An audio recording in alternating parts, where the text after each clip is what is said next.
he would be able to delegate effectively and also be able to handle change management because things will change with him being in a new position. And I also think that he done a very good job of using the resources and the people that he had available to him to help those scores go up.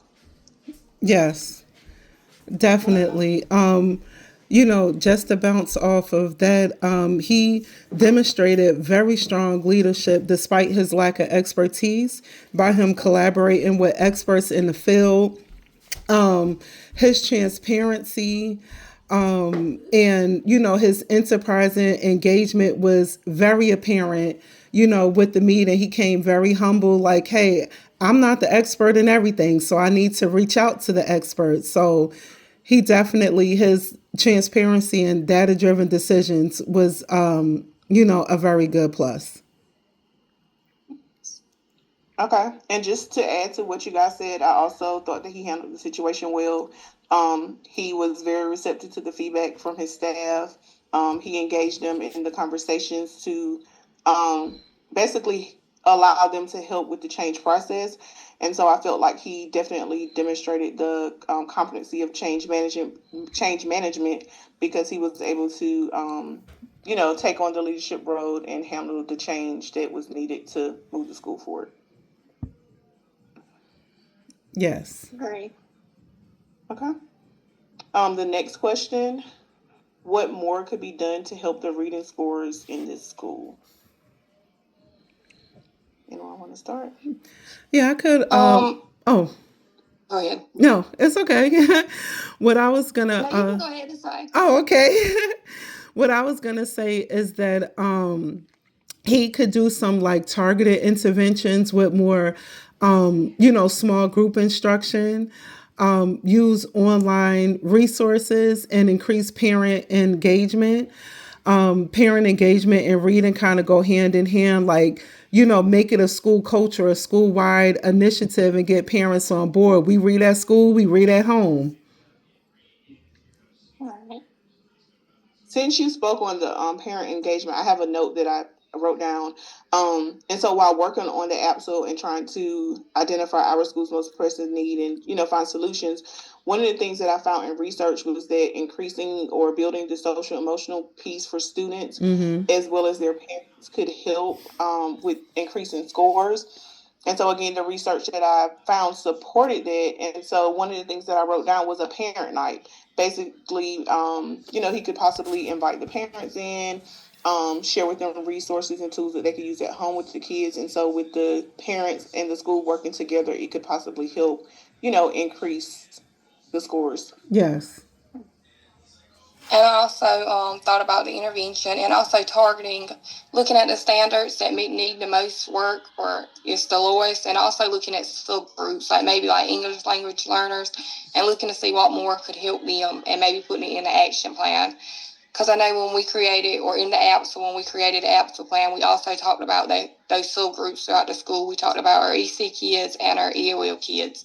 So maybe looking at those subgroups and seeing what else could be done for them as well. Yes. And Yes. I think just completing a data dive, similar to what we did while working on the app. So we'll definitely give them the opportunity to really dig in, to see what the needs are and the the lowest standards for each grade level, just all types of things that they can figure out from the data dive that will help them Yeah, a find ways continuous to data improve. dive, not just the one big Mm-hmm. one. A lot of administrators miss the small tests when we just, they always worry about over testing, but it's like, just a quick 2 or 3 questions will let you understand if they mastered it or and it's time to move on or they need a little bit more work. Yes, provide informative and summative assessments and Yes. keeping up with the data, not just giving them to the students and then Yes. just giving them. Yeah. Yes. And again, when they have the data and they're able to form the remediation groups, they could also do the quick checks there to see how the kids are growing, what they really need to focus on or change in a remediation that would also lead to increased scores. Yes. Mm-hmm.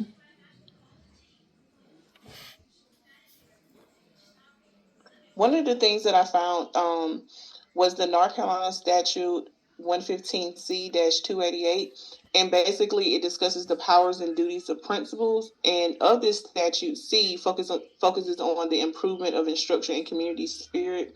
And so I thought that was very relatable to this question, because the whole idea is for him to improve the instruction. And so this Yes. particular statute actually relates to Those what he needs to community do there. partners, getting those community partners involved. The library. I remember a while back, I worked at a charter school at the time. We used to take field trips to the library. And that just, and it really did open up the students' minds of, I don't need to have money to buy books. They're all here for me. You know what I mean? So those community partnerships, I don't know if this is just local to my area, but we have a foundation called Book Harvest, where you could pick up free books, whole classroom sets. You could tell them how many books you want and pick them up in grade levels and things like that and get it. So really creating those community partners with the Reading Initiative really will help. Yes. Does anyone else want to add to the second question? Okay. Moving on to question number 3. What additional resources could James utilize to help the school improve? When I completed my research, I researched about how it's important of the resources being relevant to the assessment content. So maybe looking at the assessment they're taking, and if the curriculum they have is not being working, trying to find a curriculum that is closely aligned with the assessment that they get the scores from. And also online programs that would give them opportunities to have independent work and personalized work to what they need, their individualized needs. Yeah, definitely. And also training for teachers. I think that's often a piece that's overlooked. Like there's professional development that teachers need, because the students' needs are constantly changing. Technology is constantly changing. What used to work before doesn't necessarily work anymore. I just think of some of the vocabulary words that I would say to students and they would have no idea what I'm talking. Something as simple as a blouse, or a CD player or something that you think is so common. And the students not having that vocabulary. I think of, I'm a math and science person.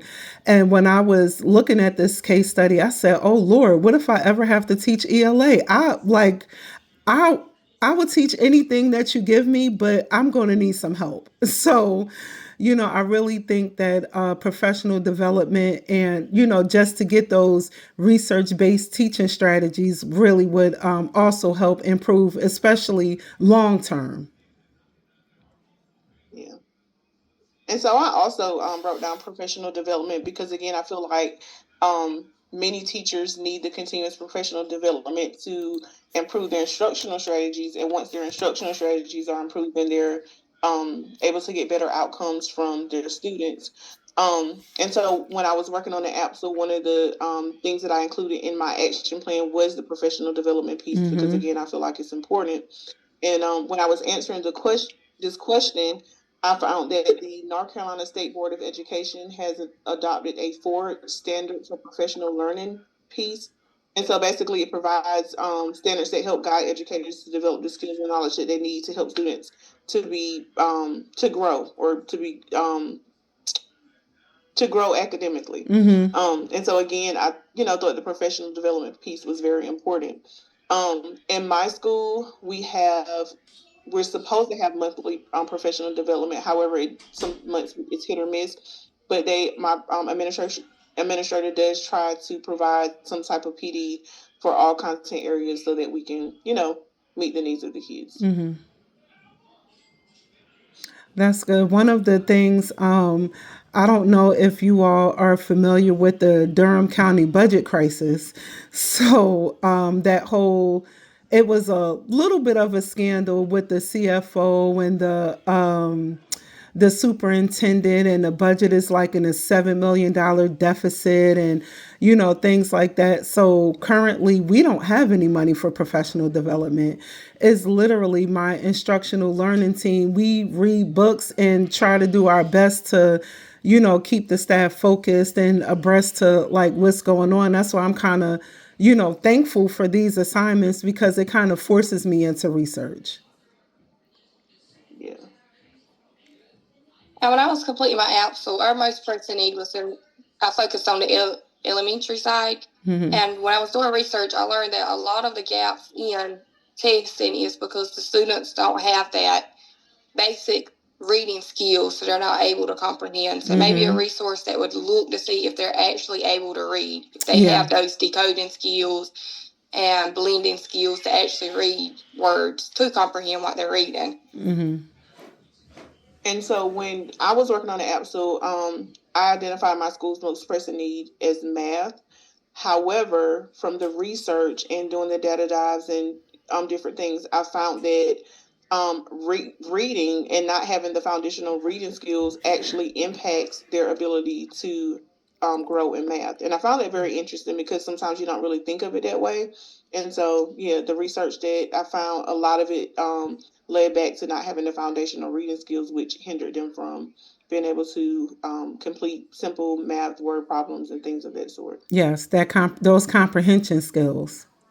And we are at 15 minutes. Okay. Anyone want to add to question 3? No. All right, moving on to the last question. Is there anything that we feel like James is sacrificing? So I okay, go ahead, Shani. I was gonna say, he could integrate both science and social studies to that reading curriculum or however they're teaching it. But if it would be dependent upon if math scores were low, then they would still need to focus on math. And if they weren't low, then they possibly could drop if the focus is solely on on reading, and math is not being taught with fidelity. So it would be really important to make sure that math is still being taught and implemented the way it should.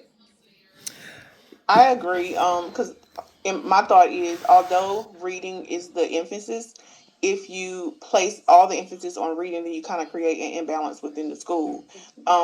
That could also begin to frustrate some teachers. I know if they're a math teacher and they feel like they're not getting the support that they need, they can become frustrated, which basically brings the morale down. It's just like a trickle effect. It leads to their instruction, how dedicated they are, and then again, the kids begin to suffer because they don't have the support that they need to help them grow in the area. So I think he needs to be very careful about just placing the emphasis on reading, although I do understand it's the need of the school, just needs to keep the other content areas in mind.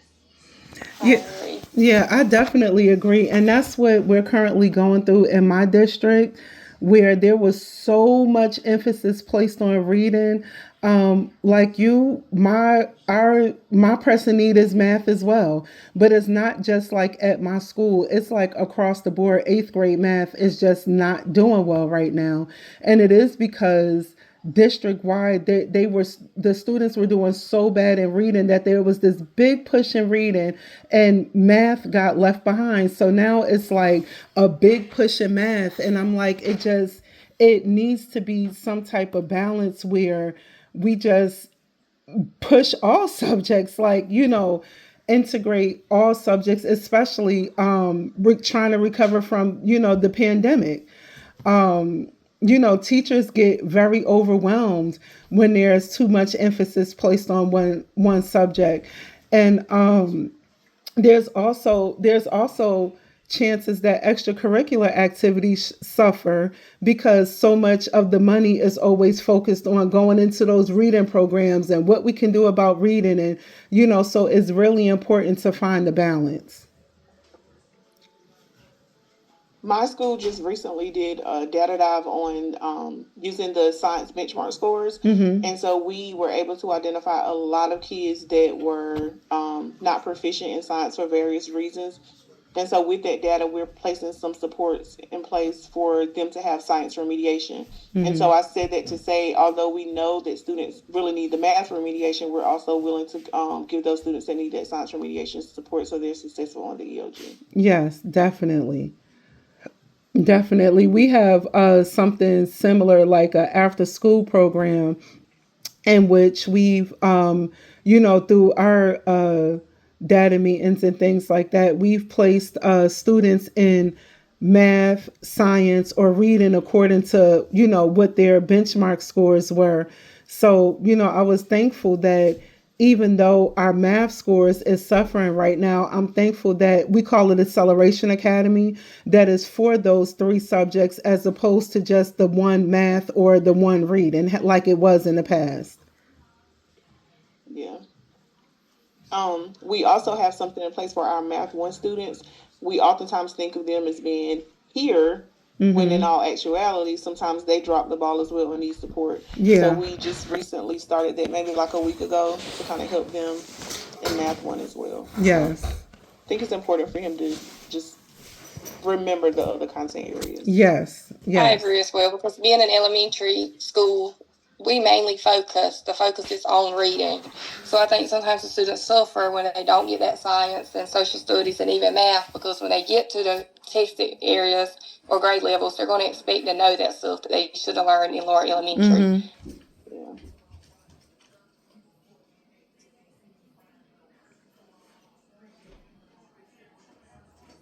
All right. Anything else that you guys want to add?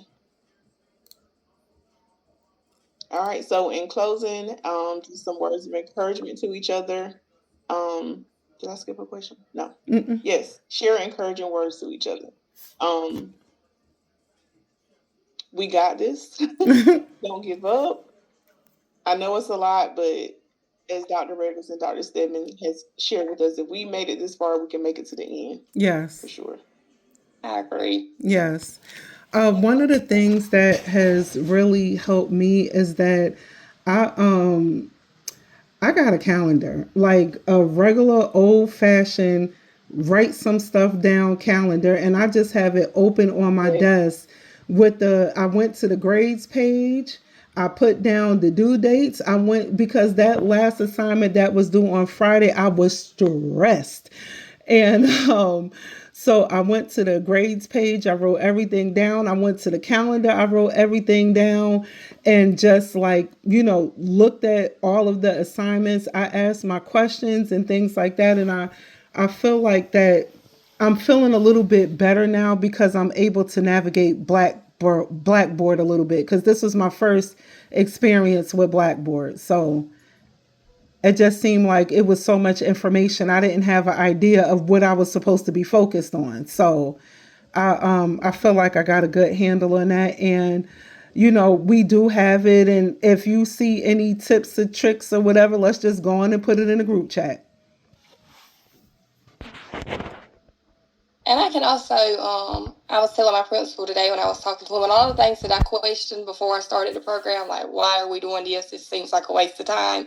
I can understand now better why they have to do that and why things are put in place the way they are. So it's really eye-opening. Yeah. And, we're in an accelerated master's program for a reason. Number one, because we're crazy. and number two, we just want to get it done and over with. So you just got to stay in the course. But, we do have it, and I do appreciate the support when I was having my little crash out, my meltdown. You all were a part of my village that kept me going, along with the people in the house that had to deal with my meltdown. So I definitely appreciate you ladies. You're welcome. Of course. And when we started, it was 5 of us. Now it's the, instead of the Fantastic Four, the Fabulous 3. Yes. So we probably need to give. Anything else? We'll go ahead and close this. Yep. You want me to stop sharing? Yes. There we go.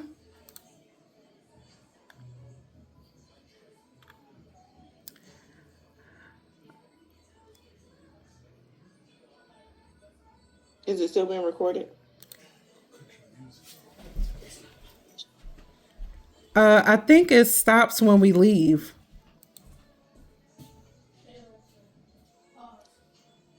Can you say that again? I think it stops when it leaves. So like when we leave, you could see it start, the recording start to upload. Okay. All right. Well, you guys have a good night. You do You the as well. same. Thank y'all. Bye bye. All right. Bye.